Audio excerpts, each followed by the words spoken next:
Bonjour à tous, bienvenue dans votre journal dans l'actualité de ce jeudi 10 juin. On revient sur les événements du jour avec un label qualité Sud de France, le quartier Nîmes-Ouest qui a fait un rassemblement citoyen à Pissevin et on parlera football avec la Coupe du Monde qui commence en Afrique, mais là ce sera la Coupe du Monde des Benjamins et également le Nîmes Olympique qui fête sa fin de saison.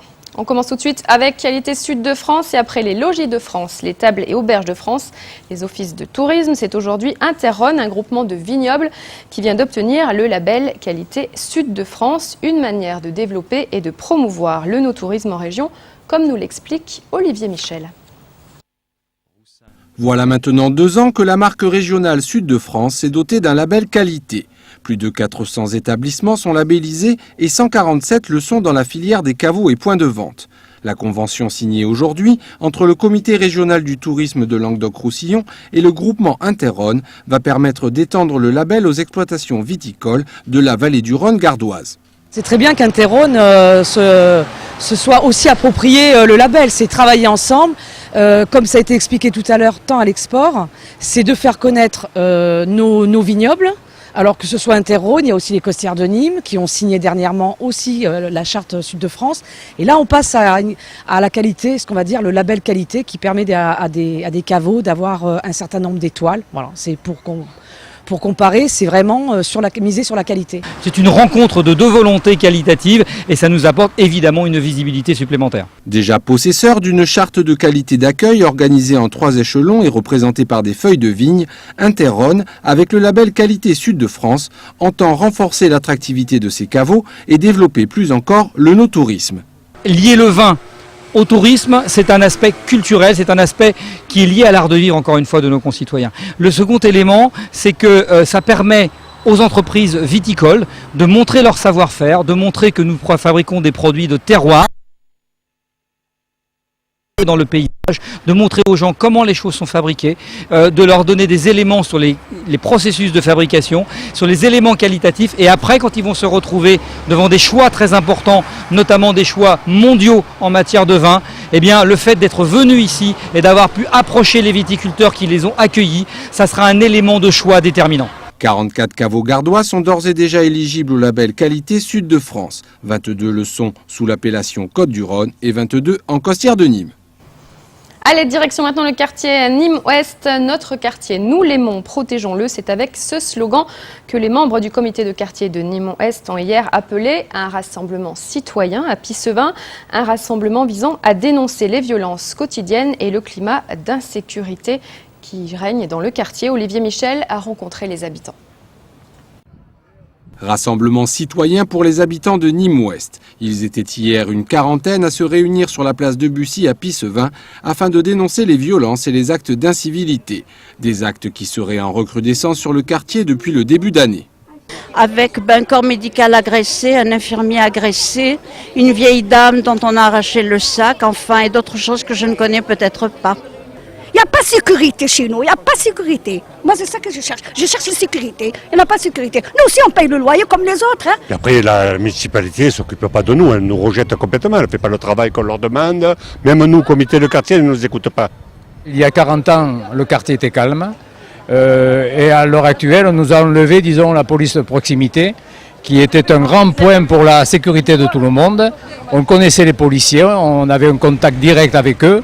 Maintenant, quand on les appelle, malheureusement, on leur a supprimé du personnel et ils ne peuvent plus faire leur travail dans de bonnes conditions. On en a un peu marre que les gens ne puissent plus se promener comme il faut, c'est-à-dire venir chercher leur argent, ils se font un peu bousculer, on va dire, voler le sac. Et on en a marre. Et on aimerait aussi qu'au niveau hygiène, propreté et tout, c'est vrai qu'il faut que tout le monde bouge. Il faut que déjà les gens bougent, l'État bouge, que tout le monde bouge. Le bloc de téléphone là-bas a brûlé il y a quelques jours, on a mis le feu dedans, donc il y a quantité de personnes qui n'ont plus de téléphone. Les poubelles sont arrachées, tout. Les tags, la saleté, les poubelles en pleine rue, dans la journée. Voilà, c'est tout ça que l'on veut dénoncer et essayer d'améliorer. Des propos alarmants qui n'empêchent pas la présidente du comité de quartier, créé en novembre 2009, de garder espoir. Nous voulons plutôt montrer que nous pouvons vivre ensemble en toute sérénité. Vous voyez ? C'est pas une manifestation, c'est un rassemblement de convivialité, on va dire, pour mieux se connaître. Hein. C'est le vivre ensemble qui vous intéresse? Le vivre ensemble, absolument, dans une bonne intimité, une bonne cordialité, que tout aille bien. Une vie normale, monsieur. Une vie normale. Dans la soirée, les membres du comité de quartier ont rencontré en préfecture le nouveau directeur de cabinet. Parmi les thèmes abordés, l'insécurité et le délabrement du quartier, l'absence d'un poste de police nationale ou le manque de médiateurs. L'idée de créer une maison de santé a été évoquée et le préfet a été invité à venir visiter le quartier. Allez, on poursuit en bref avec la direction départementale de la sécurité publique du Gard qui recrute des adjoints de sécurité pour le département. Pour un contrat à durée déterminée de 5 ans, la rémunération est fixée à 100% du SMIC sur la base du SMIC horaire. Les dossiers de candidature sont à retirer dès à présent au commissariat ou dans les bureaux de police le plus proche du domicile, comme les villes d'Alès, de Bagnols, de Beaucaire, de Nîmes ou encore de Villeneuve-les-Avignon. La clôture des inscriptions, donc, pour être adjoint de sécurité dans la police nationale, la clôture des inscriptions est fixée au 10 août 2010. On poursuit maintenant avec direction le Pont du Gard et aujourd'hui 10 juin, la CCI de Nîmes qui organisait la deuxième rencontre Cible Affaires, un speed dating pour les entrepreneurs. Nicolas Pinchino nous explique les détails de cette journée. Un concentré d'opportunités, c'est en effet ce qui était proposé aux entreprises participantes à cette journée Cible Affaires sur le site du Pont du Gard ce jeudi 10 juin. Basé sur l'idée d'un speed dating, pas moins de 150 entreprises avaient fait le déplacement. Donc, Cible Affaires, nous en sommes à la deuxième édition, réalisée en partenariat avec les chambres de commerce de l'Hérault, d'Alès, du Vaucluse, d'Arles et bien sûr la chambre de commerce de Nîmes. On a eu aussi l'appui de la chambre de commerce de la Drôme qui nous a envoyé aussi quelques participants. Pendant 25 minutes, chaque participant rencontre l'entreprise qu'il avait présélectionnée avec au final 9 rendez-vous sur la journée. Plus les moments informels, tout est bon pour faire des affaires. On sait l'un et l'autre pourquoi on vient et on rentre de suite dans le vif du sujet pour proposer nos services les uns les autres et parler de projets concrets, quoi. Parmi les participants, une vingtaine de donneurs d'ordre, chefs de grosses entreprises étaient également abordables. Une aubaine pour les entrepreneurs. Oui, l'année passée, je suis venu à Cible Affaires, très positif, des contrats qui sont tombés. Cible Affaires, c'est 1 an de commercial. On a des donneurs d'ordre, des directeurs de site, des directeurs d'achat, qui de suite savent pourquoi ils viennent et nous on sait ce qu'on a à leur vendre. Donc c'est très productif. Si cette année l'axe était orienté vers les entreprises du bâtiment, l'année prochaine, d'autres secteurs devraient être envisagés. Et on poursuit maintenant avec du sport et du football en attendant le lancement du début de la Coupe du Monde en Afrique du Sud demain vendredi 11 juin. La France affrontera l'Uruguay, des tours par la Coupe du Monde organisée cette fois par la ville de Nîmes du côté des Benjamins. Retour sur cet événement avec Adrien Feucht et Sarah Ranem. C'est officiel, la Suisse vient de gagner la Coupe du Monde. Rassurez-vous, ce n'est pas celle qui se passera demain en Afrique du Sud, mais c'est la Coupe du Monde des Benjamins organisée par la mairie de Nîmes. L'idée principale, c'est la Coupe du Monde. Hein. C'est un peu sur ce phénomène qu'on s'est mis en place. On a copié ce qui se passe en Coupe du Monde. On a réuni toutes les équipes de la ville de Nîmes et on a bien sûr formé 32 équipes à qui on a remis un maillot, un soir de maillot de toutes les équipes participant aujourd'hui à la Coupe du Monde qui va se passer en Afrique du Sud. Sur le terrain, comme sur le banc, le match a été vécu avec la même intensité. Et c'est la Suisse qui a emporté la Coupe face au Ghana, victoire qui a fait plus d'un heureux. Très heureux, pour les petits surtout, parce que c'est notre dernière sortie, notre dernier tournoi, notre dernier match du coup. Donc c'est bien de finir toujours en beauté par une victoire. Et la Coupe du Monde de la ville de Nîmes, c'est toujours intéressant. Et ça a été un très beau match. C'est en général les deux équipes on se vaut à peu près. C'est assez équilibré, donc du coup c'était un très beau match. Je pense que tout le monde s'est régalé, donc c'est essentiel pour ce tournoi. On peut voir que ce sport collectif ne perd rien à ses valeurs. Solidarité et fair play sont au rendez-vous. Les jeunes footballeurs, éliminés plus tôt dans le tournoi, sont venus supporter leurs camarades. Malgré leur défaite, leur plaisir de participer reste intact. Oui, bien sûr.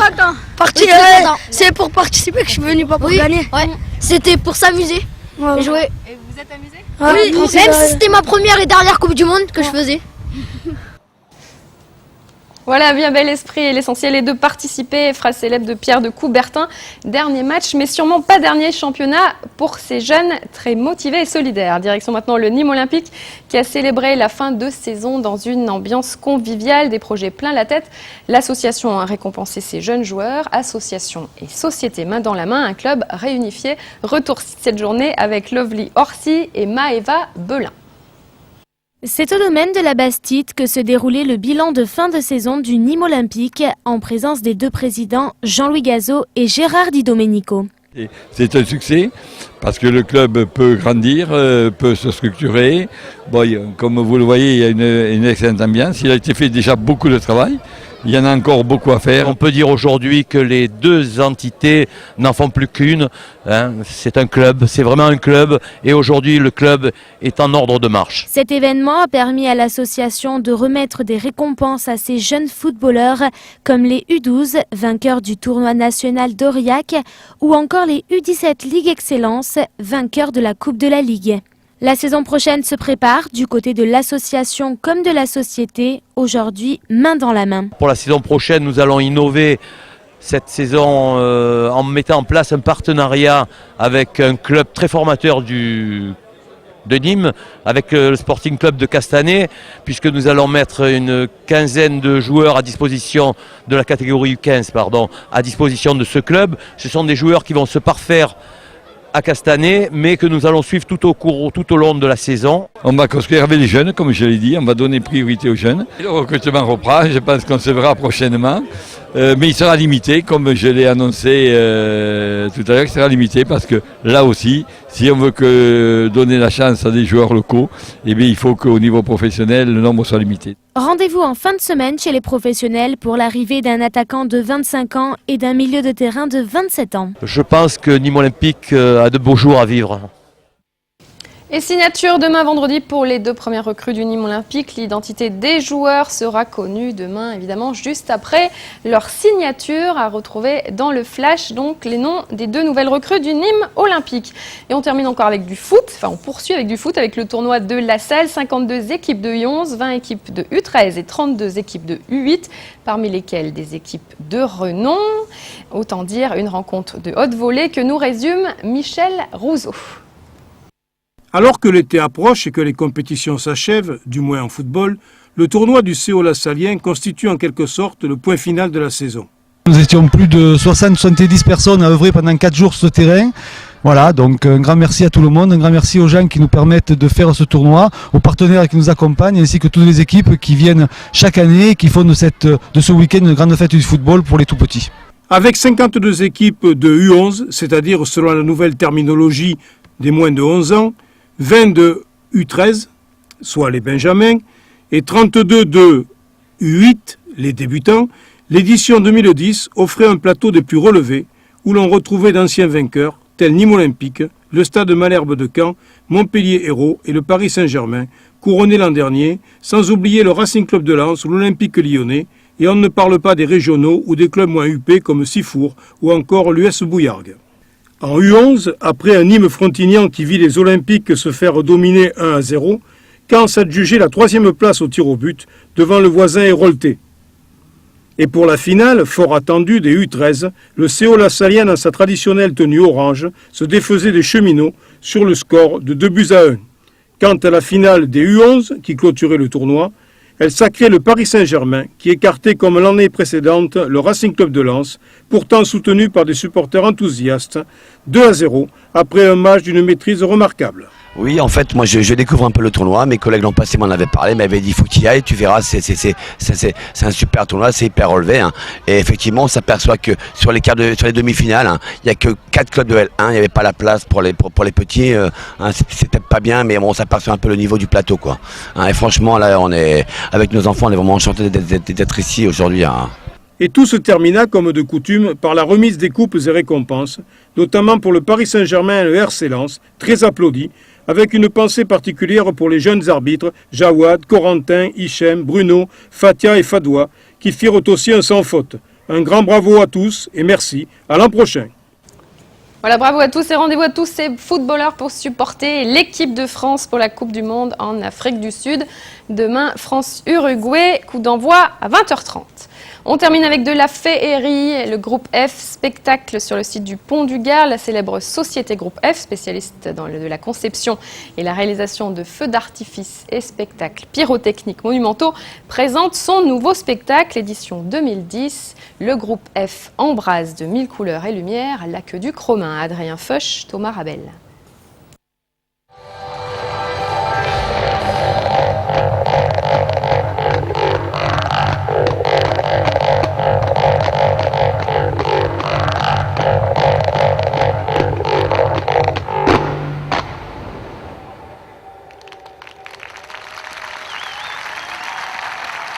Dans le cadre de l'été au Pont du Gard, le groupe F illumine le monument antique. Vendredi dernier, 8000 personnes étaient attendues sur les berges du Gardon pour admirer la première de ce spectacle intitulé « Le pont dans tous ses états ». Cette année, l'aqueduc romain est le personnage principal de ce divertissement.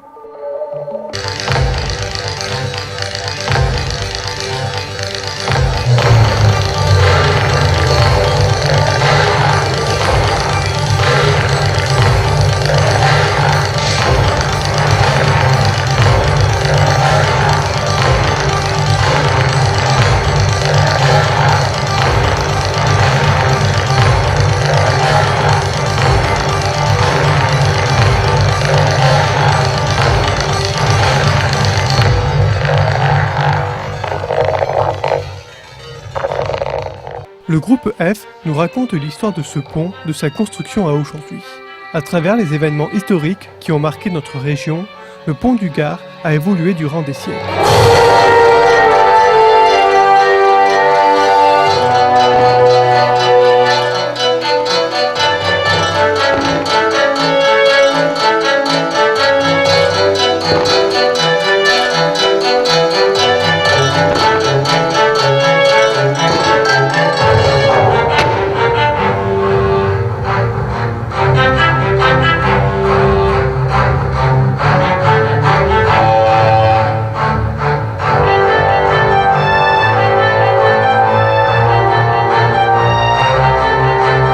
Nombreux sont les Gardois qui viennent au pont pour admirer cette merveille entourée d'un cadre paisible et féerique. Ce sont ces deux références que Christophe Bertonneau, directeur artistique du groupe F, transmet durant les dernières minutes du spectacle. Si vous aussi vous voulez ressentir ce bien-être, le Pont du Gard vous accueille sous ses arches ce vendredi et samedi soir à partir de 22h pour le spectacle. Pour plus de renseignements, vous pouvez consulter le site internet du Pont du Gard. Un reportage signé Adrien Feuch.